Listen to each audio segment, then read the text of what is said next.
Hi, my name's Hannah Bloomfield, and I'm going to talk to you about some of the work we've done creating European energy generation time series at the University of Reading as part of the sub-seasonal to seasonal prediction for energy project.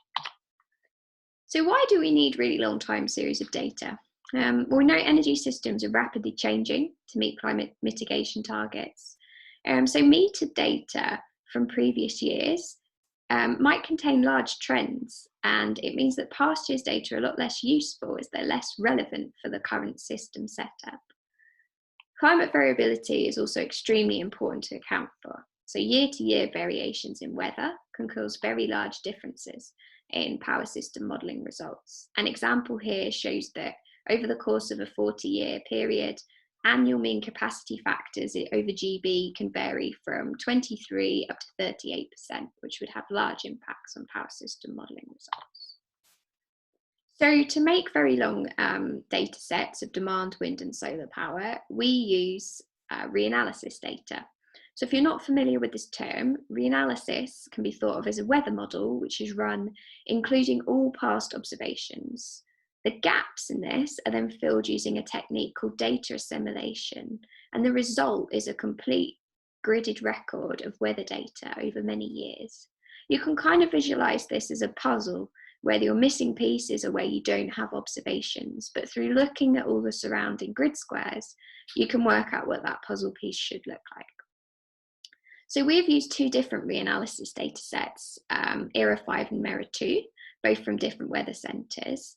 And we have made 40-year reconstructions of hourly demand, wind and solar power generation for 28 European countries.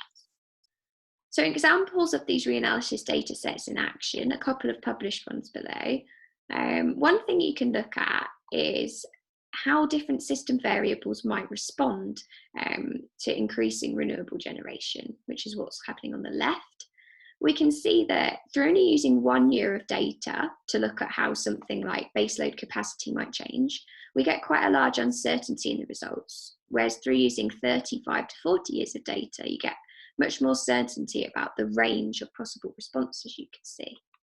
Another thing you can do is to put recent events into a long-term context. For example, the Beast from the East event, which was termed a system breaker around the UK power systems community, actually was only the 7th largest event if the present day power system would have been in operation for the last 40 years.